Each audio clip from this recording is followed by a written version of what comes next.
सो hey guys, आज के इस वीडियो में हम देखने वाले हैं कि HTML का एक बेसिक स्ट्रक्चर क्या होता है। पिछले वीडियो में हमने देखा था कि वेबसाइट डेवलपमेंट क्यों इम्पोर्टेंट है और उसके बारे में हमने एक छोटा सा इंट्रोडक्शन दिया था। तो आज के वीडियो से हम हमारा HTML का ट्यूटोरियल चालू करने वाले हैं और आज के वीडियो में हम देखेंगे कि HTML का बेसिक स्ट्रक्चर क्या होता है, उसमें जो दो तीन कीवर्ड्स हैं, थोड़े बहुत कीवर्ड्स हैं, उनका मतलब क्या होता है, वो सब चीजें आज हम देखने वाले हैं।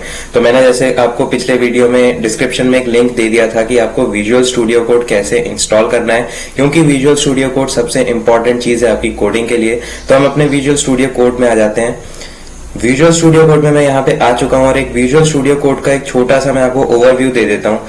तो विजुअल स्टूडियो कोड में जब आपको कोडिंग करनी है तो आप यहाँ पर जाकर कोई भी एक डॉक्यूमेंट बना सकते हैं, चाहे आपको HTML का डॉक्यूमेंट बनाना है, CSS का डॉक्यूमेंट बनाना है या फिर आपको जावास्क्रिप्ट का डॉक्यूमेंट बनाना है। तो फॉर एग्जांपल मैं अगर HTML के ट्यूटोरियल का एक डॉक्यूमेंट बना लेता हूँ तो इसमें आपको HTML का एक्सटेंशन देना पड़ेगा। मतलब आपका ये ट्यूटोरियल या फिर इस डॉक्यूमेंट का नाम होगा, पर साथ में अगर आप इसको HTML डॉक्यूमेंट बनाना चाहते हैं तो आपको .html एक्सटेंशन लगाना पड़ेगा। अगर आप कोडिंग बैकग्राउंड से है तो आपको पता होगा कि एक्सटेंशंस क्या होते हैं। फॉर एग्जांपल पाइथन का एक्सटेंशन .py होता है, C++ का एक्सटेंशन .cpp होता है, ऐसे ही HTML का एक्सटेंशन .html होता है। तो मैंने यहाँ पर एक HTML ट्यूटोरियल नाम का HTML डॉक्यूमेंट बना लिया है।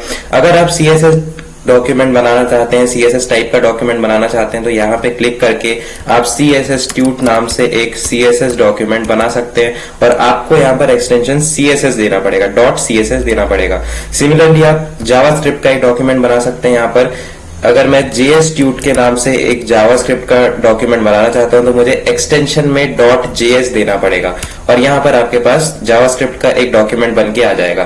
फॉर एग्जांपल अगर आप मान लो यहाँ पर कोई भी एक्सटेंशन नहीं देते हो, जैसे यहाँ पर मैं एक एक्स्ट्रा नाम से कोई डॉक्यूमेंट बनाना चाहूँ और इसमें अगर मैं कोई भी एक्सटेंशन नहीं देता हूँ तो यहाँ पे आप सीधा सा डिफरेंस दे सकते हो कि HTML में आपको HTML का साइन मिलेगा, CSS में आपको CSS का साइन मिल रहा है और JS में आपको JS का साइन मिल रहा है। पर एक्स्ट्रा जो मैंने बिना किसी एक्सटेंशन के डॉक्यूमेंट बनाया उसमें कोई भी साइन नहीं दिख रहा है, तो ये सिर्फ एक ब्लैंक डॉक्यूमेंट रहेगा, इसमें हम कुछ भी नहीं कर पाएंगे। तो हम आज से HTML के डॉक्यूमेंट में कोडिंग स्टार्ट करने वाले हैं। सो HTML में हम सबसे पहले एक शॉर्टकट देखते हैं। मैंने पिछले वीडियो में आपको बताया था कि हम कीबोर्ड में हमें शॉर्टकट सीखने पड़ेंगे, क्योंकि किसी भी डेवलपर के लिए सबसे इंपॉर्टेंट चीज होती है कीबोर्ड शॉर्टकट। उसे बार बार माउस का इस्तेमाल ना करना पड़े, टच पैड का इस्तेमाल ना करना पड़े, तो कीबोर्ड से आप जल्दी से जल्दी कोडिंग कर सकते हैं। इसलिए हमें कीबोर्ड शॉर्टकट सीखने जरूरी है। तो फॉर एग्जांपल क्या होता है कि जैसे पिछले वीडियो में मैंने आपको बताया था, HTML का एक डॉक्यूमेंट होता है, उसमें कुछ ना कुछ एक सिंटेक्स होता है। तो सबसे पहले तो हम बात कर लेते हैं सिंटेक्स क्या है और सिंटेक्स के अकॉर्डिंगली सिमेंटिक्स क्या है। अगर आप कोडिंग बैकग्राउंड से हैं तो आपको शायद सिंटेक्स और सिमेंटिक्स का मतलब पता होगा, पर मान लो आपको इन सब चीजों के बारे में नहीं पता है तो मैं आपको बता देता हूँ सिंटेक्स और सिमेंटिक्स क्या होता है। जैसे एग्जांपल के लिए आप कंसिडर करो, अगर आप एक रोबोट की बात करते हो तो रोबोट को आप अगर देखोगे तो रोबोट एक मशीन है, मशीन के कुछ बॉडी पार्ट्स हैं। तो उन बॉडी पार्ट्स को ऐसे कॉन्फ़िगर किया गया है, सेटअप किया गया है कि उसको जो मैसेज दिया जाए उसके अकॉर्डिंगली वो काम कर सके। तो ये तो बात हो गई सिंटेक्स की, मतलब बिल्डिंग द मशीन और बिल्डिंग एनी डॉक्यूमेंट, मतलब उस डॉक्यूमेंट को, मशीन को या किसी भी चीज को हम कैसे बिल्ड कर रहे हैं, मतलब उसका सेटअप कैसा है, उसे हम सिंटेक्स बोलते हैं। दूसरी चीज आती है सिमेंटिक्स नाम की। अब सिमेंटिक्स का मतलब होता है लॉजिक। सीधी सी बात याद रखो, सिमेंटिक्स का मतलब होता है लॉजिक। लॉजिक मतलब जैसे मैंने रोबोट की बात की तो रोबोट में आपने सेटअप तो कर दिया, मान लो आपने सारे सेटअप लगा दिए, आपको ये पता है कि उसका हैंड कहाँ पे होना चाहिए, हैंड में कौन से वायर्स लग रहे हैं, कौन सी मशीन्स लग रही है, कौन सा CPU लग रहा है, कौन सी सारी चीजें उसमें लग रही है, ये आपने एकदम एग्जैक्टली करेक्टली आपने उसको सेटअप कर दिया है। पर आगे आपको उस रोबोट को कुछ ना कुछ मैसेज देना पड़ेगा, कुछ ना कुछ लॉजिक देना पड़ेगा through any input device. For example आप मान लो कि एक कीबोर्ड से या फिर एक कंप्यूटर से उसको ऑपरेट कर रहे हैं, तो रोबोट को आप किसी ना किसी चीज से ऑपरेट करेंगे तो उस ऑपरेटर से आप उसको कुछ मैसेज दोगे, तो वही चीज कह जाती है लॉजिक। सो जब मैं एक मैथ्स प्रॉब्लम की बात करता हूं, मान लो आप एग्जाम दे रहे थे और वहां पे आपको 2 + 2 = 4 लिखना था, पर आपने जल्दी में हड़बड़ी में 2 - 2 = 4 लिख दिया। मतलब आपका लॉजिक तो सही था कि आपने 2 + 2 = 4 लिखा, पर आपने एक साइन गलत लगा दिया, मतलब आपने सिंटेक्स में गड़बड़ी कर दी।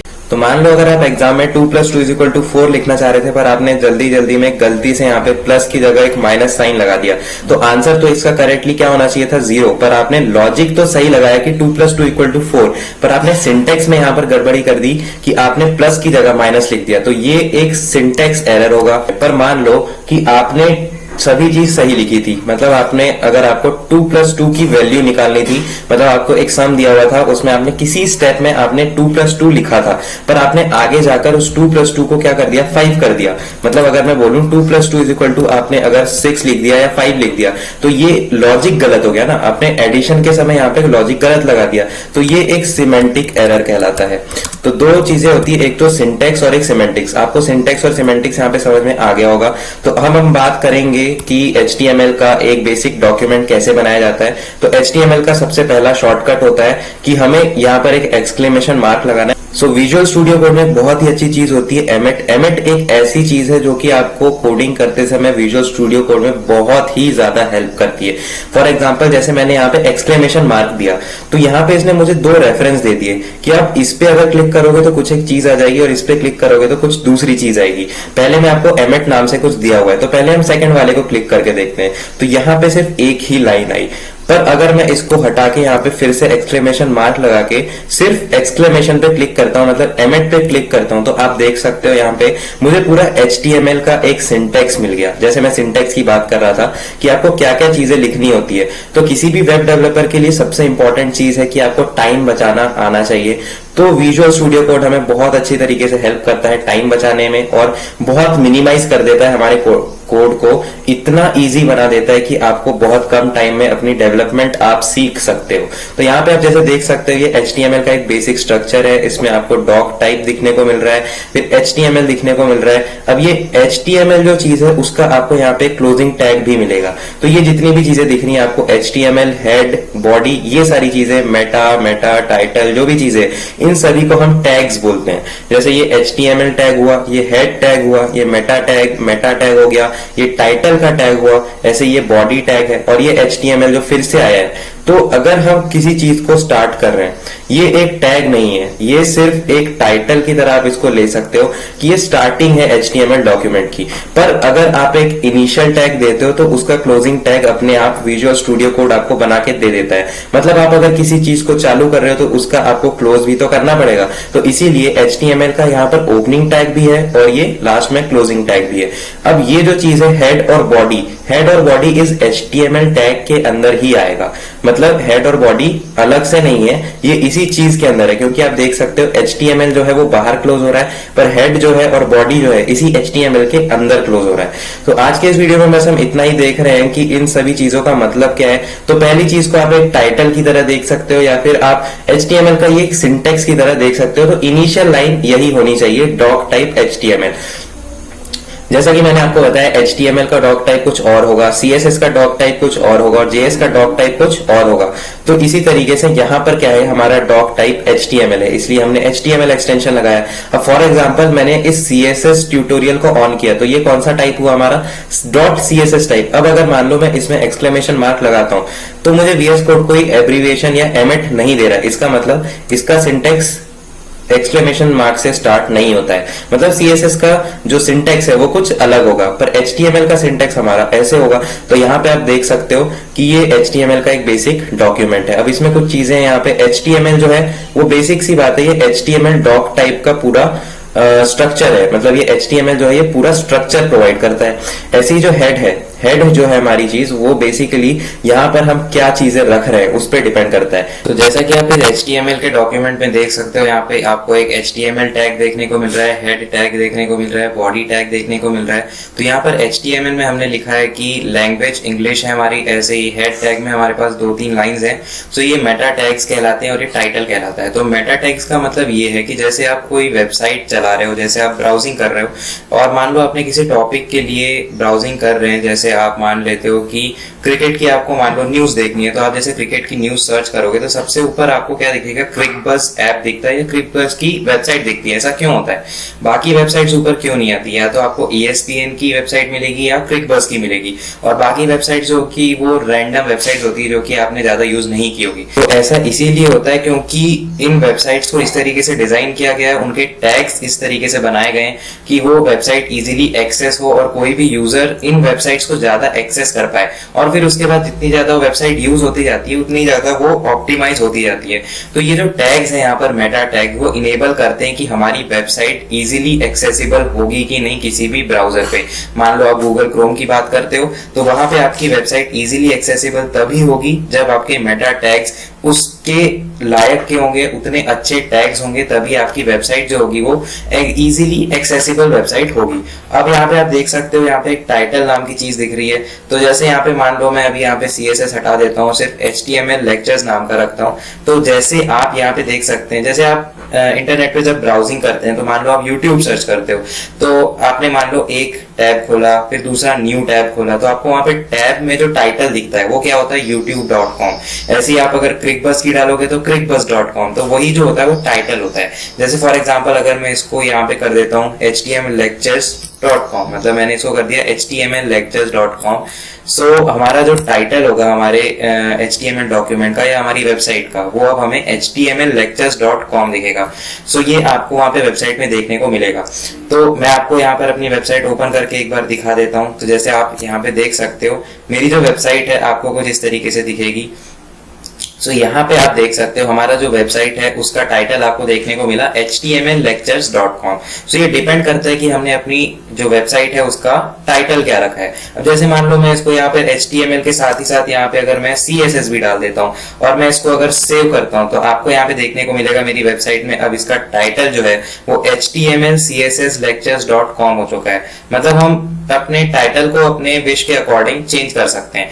अब इसमें कुछ कीबोर्ड शॉर्टकट्स बहुत ही इंपॉर्टेंट है। जैसे मैंने अभी आपको बताया कि आप लाइव जा सकते हो, तो एक तो चीज होती है कि आप अपनी वेबसाइट के लाइव सर्वर पे, लाइव सर्वर का मतलब ये होता है, जैसे मैंने आपको अभी ये खोल के दिखाया तो आपको यहाँ पे ये दिख रहा है। अभी इस वेबसाइट में मैंने कुछ भी नहीं किया है, इसकी बॉडी में मैंने कुछ भी नहीं डाला है, तो आपको यहाँ पे कुछ देखने को मिलेगा नहीं। तो यहाँ पर htmlcsslectures.com नाम की जो वेबसाइट है उस पे आप लाइव आ चुके हो। तो ये लाइव कैसे जाते हैं, तो जैसे आप यहाँ पे देख सकते हो यहाँ पे बहुत सी चीजें दिख रही हैं। तो ये जो गो लाइव लिखा है इस पे अगर आप क्लिक करोगे एक बार, तो आप यहाँ पे इजीली अपनी वेबसाइट में चले जाओगे और अपने एक नया टैब खोल चुके हो। क्यों? क्योंकि मैंने 2 बार इस वेबसाइट को ओपन किया है, एक बार आप इसको हटा भी सकते हो। तो बेसिक सी बात है, आपको अगर अपनी वेबसाइट का स्टेटस चेक करना है, मेरी ये जो वेबसाइट मैंने डेवलप की है वो कैसी दिख रही है, तो उसके लिए आपको कुछ नहीं करना है, सीधे आपको या तो इस गो लाइव पे क्लिक करना है।